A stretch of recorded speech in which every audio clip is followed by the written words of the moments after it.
مسئلہ دریافت کرتی ہیں کہ یا رسول اللہ ہمارے شوہر نے ہم سے زہار کیا ہے، جواب دیجیے اب ہم کیا کریں؟ نبی کریم صلی اللہ علیہ وسلم خاموش ہو جاتے ہیں، اور جب وحی نازل ہوتی ہے، جب وحی اترتی ہے تو آپ زہار کے احکام بیان فرماتے ہیں۔ کفار مکہ نے نبی رحمت صلی اللہ علیہ وسلم سے روح کے بارے میں سوال کیا، یہ روح کیا ہے، روح کی کنہ اور اس کی حقیقت کیا ہے؟ نبی رحمت صلی اللہ علیہ وسلم خاموش ہو جاتے ہیں۔ جب تک اللہ تبارک و تعالیٰ نے اپنی طرف سے حضرت جبریل امین کو جواب دے کر کے نہیں بھیجا، تب تک اللہ کے نبی نے اپنی زبان مبارک نہ کھولی۔ یہ وہ دلائل ہیں، یہ وہ ثبوت اور بینات ہیں جو یہ بات ہمیں واضح طور پر بتلاتے ہیں کہ اللہ کے حبیب صلی اللہ علیہ وسلم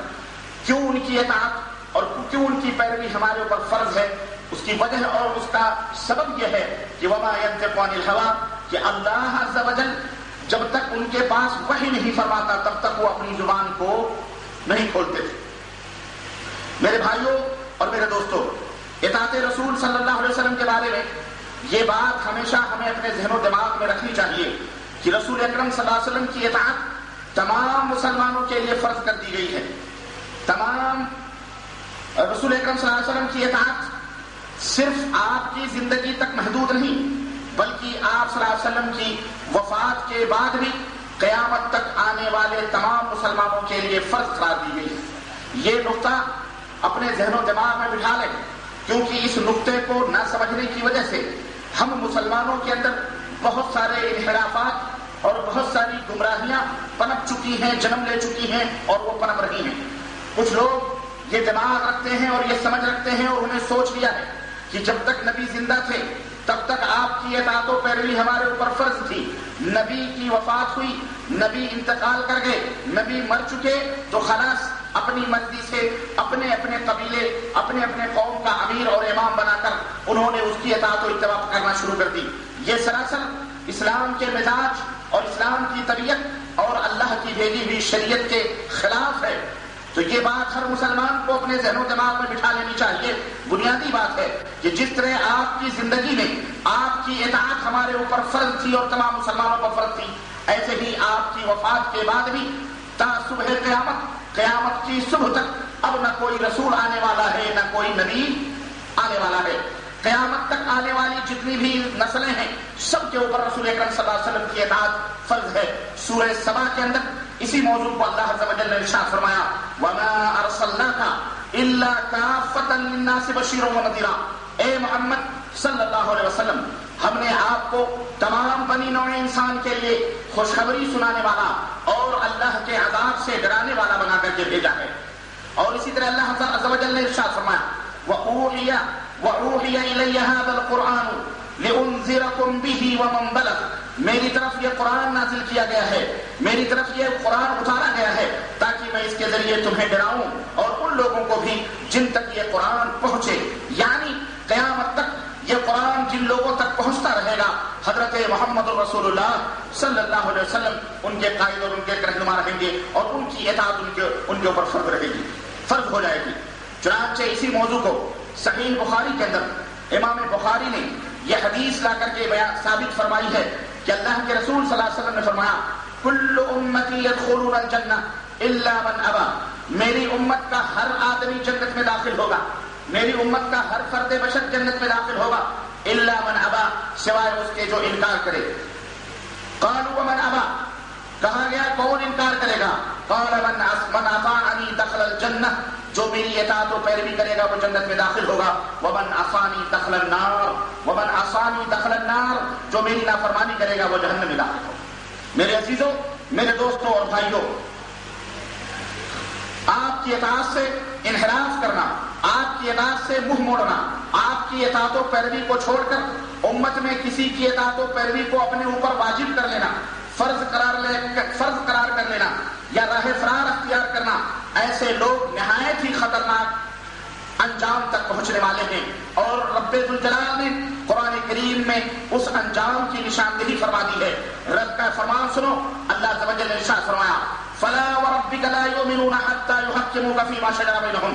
ثم لا يجدوا في انفسهم حرجا مما قضيت ويسلموا تسليما۔ اے میرے حبیب، تیرے رب کے ربوبیت کی قسم ہے، وہ اس وقت تک مومن ہو ہی نہیں سکتے جب تک اپنے اختلافی مسائل میں، اپنے نزاعی امور میں آپ کو حکم نہ بنا لیں، آپ کو جج نہ بنا لیں، آپ کو فیصل نہ بنا لیں، اور صرف جج مان لینا، حکم مان لینا، فیصل مان لینا ہی کافی نہیں، بلکہ وَيُسَلِّمُوا تَسْلِيمًا، آپ کا جو فرمان آئے اسے بصد احترام اور بشرح صدر اس کو بخوشی قبول بھی نہ کر لیں، تسلیم نہ کر لیں، تب تک وہ مومن ہو سکتے، بولو مومن ہو سکتے؟ گویا یہ فیصلہ قرآنی ہے، یہ رب کی طرف سے آسمان سے اترا ہوا فیصلہ ہے۔ اب جو شخص نبی کو حکم مانتا ہے، نبی کو جج مانتا ہے، نبی کو اپنے مسائل میں، اپنے جھگڑیلو مسائل میں یا اختلافی مسائل میں نبی کریم صلی اللہ علیہ وسلم کے حکمیت کا اور نبی کریم صلی اللہ علیہ وسلم کے حکم کا اور نبی کریم صلی اللہ علیہ وسلم کے جج ہونے کا یقین اور ایمان رکھتا ہے، اس کے اوپر یہ ضروری ہے کہ حضرت محمد رسول اللہ صلی اللہ علیہ وسلم کا جب کوئی حکم اس تک پہنچے اپنے گردنوں کو جھکا دے، سر تسلیم خم کر دے، چونکی چراکی اس لیے چنانچہ یہ تمام سب فرار کی راہیں ہیں، یہودیانہ روش ہیں، نصارہ کے طور اور طریقے ہیں، یہ اسلام کا مزاج یا اسلام کی تعلیم نہیں ہے۔ اے مسلمانوں، اے امت محمدیہ کے مسلمانوں، اللہ تبارک و تعالیٰ کا شکر ادا کرو کہ اس اللہ نے تمہیں ایک بہترین دماغ عطا فرمایا، تمہیں بہترین نبی عطا فرمایا، تمہیں بہترین تعلیم سے بھری ہوئی کتاب قرآن عطا فرمائی، اور اس کے ذریعے تمہیں روشنی حاصل کرنے کا حکم دیا۔ اے کانفرنس میں شریک ہونے والے مسلمانوں، اپنے ذہن و دماغ سے عصبیت کے تمام پردوں کو ہٹا کر رب کے ان فرمودات کو اور نبی کریم صلی اللہ علیہ وسلم کی ان سچی تعلیمات کو سنو اور اپنی زندگی کا زیور بناؤ، اور اپنے عمل کو ان تعلیمات کی روشنی سے منور و مجلہ کرو، ورنہ یاد رکھو نبی کے خلاف تمہارا کوئی بھی عمل نبی کی تعلیم کے خلاف ہوگا، تمہاری نظروں میں وہ کتنی خوبصورت کیوں نہ ہو، کتنی خوبصورتی کا حامل کیوں نہ ہو، تمہاری نظروں میں، تمہاری نگاہوں میں کتنے ہی اجر و ثواب سے بھرا ہوا تمہاری نظروں میں وہ نظر آئے، لیکن اگر مدینے والے کی مہر اس کے اوپر لگی نہیں ہے، یاد رکھو وہ اعمال تمہارے منہ پہ مار دیے جائیں گے۔ یا ایھا الذین آمنوا اطیعوا اللہ واطیعوا الرسول ولا تبطلوا اعمالکم، یاد رکھو اپنے اعمال کو ضائع اور برباد ہونے سے بچا لو، اور اعمال ضائع اور برباد ہونے سے اسی وقت بچیں گے جب تمہارا وہ عمل حضرت محمد رسول اللہ صلی اللہ علیہ وسلم کے طور اور طریقے اور آپ کی تعلیم کے مطابق ہوگا۔ فلاں حضرت نے فرمایا، فلاں بزرگ نے فرمایا، فلاں قبلہ نے فرمایا، فلاں اعلیٰ حضرت نے کہہ دیا، فلاں مفتی صاحب نے کہہ دیا، یاد رکھو یہ اسلام کے اندر حجت اور دلیل نہیں، حجت اور دلیل صرف رب کا قرآن ہے یا حضرت محمد رسول اللہ صلی اللہ علیہ وسلم کا فرمان، یہ بین ہے، واضح ہے، اس میں کسی کا کوئی اختلاف نہیں، اور اگر کوئی بندہ اس میں اختلاف کرتا ہے ہم اسے مومن ماننے کے لیے تیار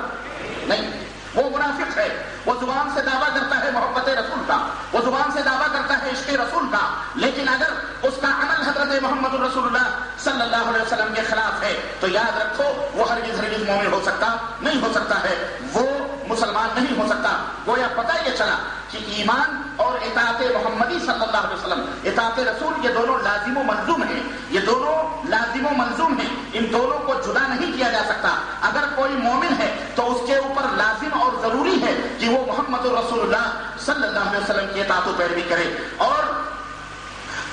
ان دونوں کے اندر تفریق نہیں کی جا سکتی، دونوں لازم و ملزوم ہے۔ اطاعت رسول کے بارے میں قرآنی آیتیں اور احادیث شریفہ واضح طور پر موجود ہیں، اس کے کیا فوائد ہیں، اس کے کیا تمام سب برکات ہیں، انشاءاللہ تبارک و تعالیٰ آئیے ہم آگے بڑھتے ہوئے سنتے ہیں۔ ان چند بنیادی تمہیدات کے بعد سب سے بڑا فائدہ نبی کریم صلی اللہ علیہ وسلم کی اطاعت و پیروی کا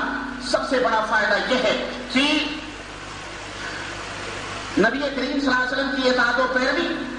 یہ ایمان اور عقائد اور اعمال کے محافظ ہیں، یعنی اگر کوئی انسان ایمان کا دعویٰ کرتا ہے اس کا ایمان اسی وقت تک سلامت رہ سکتا ہے، اگر کوئی شخص عمل صالح کا دعویٰ کرتا ہے، نیک اعمال کرنے کا عادی ہے، اس کا عمل اسی وقت